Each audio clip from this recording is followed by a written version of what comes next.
शक्तियों का सदुपयोग ही संयम है।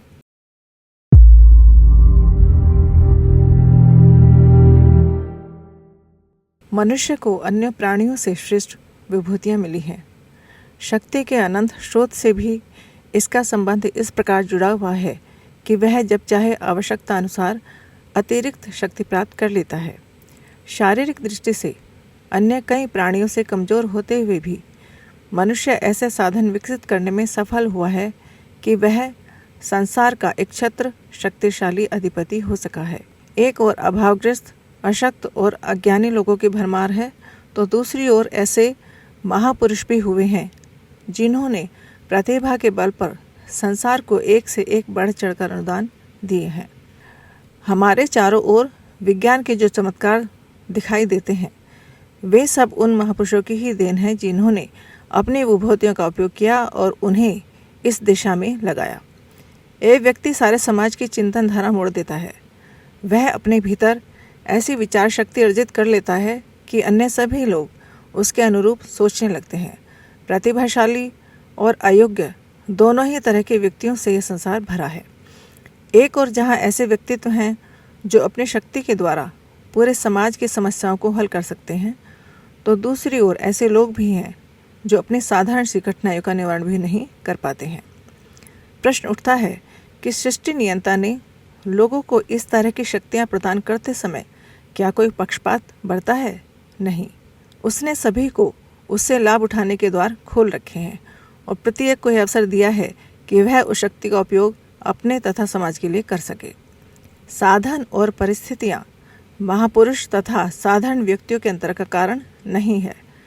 महापुरुष भी विपन्न से विपन्न परिस्थितियों में आगे बढ़े हैं तथा महान कार्य करने में सफल हो सके हैं। उन सफलताओं का आधार उपलब्ध शक्ति का अभिष्ट दिशा में सही उपयोग है। वे शक्तियाँ हमें भी प्राप्त हैं, प्रत्येक को उपलब्ध हो सकती हैं, लेकिन हम दो कारणों से उनका लाभ उठा नहीं पाते हैं। पहला कारण तो ये है कि व्यक्ति उन शक्तियों को अनावश्यक और अवांछनीय रूप से खर्च कर देते हैं। अनावश्यक और अनुचित कार्यों में शक्तियाँ खर्च कर देने से उनका उपयोग आवश्यक और उचित कार्यों में नहीं हो पाता। साधन सीमित हों और उनसे आवश्यक कार्य किए जाएं तो अतिरिक्त साधन भी प्राप्त किए जा सकते हैं, लेकिन सीमित साधनों को अनावश्यक कार्यों में खर्च कर दिया जाए तो वे साधन समाप्त होंगे ही, आगे का स्रोत भी बंद हो जाएगा। उदाहरण के लिए, कोई व्यक्ति व्यवसाय उद्योग प्रारंभ करना चाहता हो, उसकी योजना ठीक हो तथा वह योग्य भी हो, तो पूंजी की कमी अन्यत्र से भी पूरी हो जाती है। कोई भी सरकारी या गैर सरकारी सहायता मिल सकती है, लेकिन उस पूंजी को वह अपने शौक मौज में ही खर्च करना चाहे तो उसे कोई भी सहायता करने के लिए तैयार नहीं होगा। पास की पूंजी तो समाप्त होगी ही। अपनी उपलब्ध शक्तियों को हम जब अनुचित कार्यों में खर्च करते हैं तो शक्ति प्राप्त करने की पात्रता खो देते हैं। हमारे लिए वहाँ शक्ति का स्रोत बंद हो जाता है। अपनी शक्तियों से लाभ न उठा पाने का दूसरा कारण उन्हें सही दिशा में प्रयुक्त न करना है। भाप की शक्ति जब इकट्ठी हो जाती है तो उसका उपयोग करना ही पड़ता है। यदि उसका उपयोग न किया जाए तो बर्तन फट सकता है, कोई अन्य नुकसान हो सकता है। पानी का गुण है बहना। यदि वह अनियंत्रित बहने लगे तो बड़े नुकसान हो सकते हैं। बाढ़ें क्या हैं? वर्षा के पानी का अनियंत्रित बहाव ही तो बाढ़ है। उपलब्ध शक्ति का सही दिशा में प्रयुक्त करके ही उससे वास्तविक लाभ उठाया जा सकता है। उपलब्ध शक्तियों के अनुचित अपव्यय को रोककर उसे कल्याणकारी कार्यों में लगाने का नाम ही संयम है। मनीषियों और महापुरुषों ने इसे जीवन का आवश्यक अंग बताया है। अब तक संयम का एकांगी अर्थ ही समझा जाता रहा है, अर्थात शक्तियों के प्रवाह को रोकना।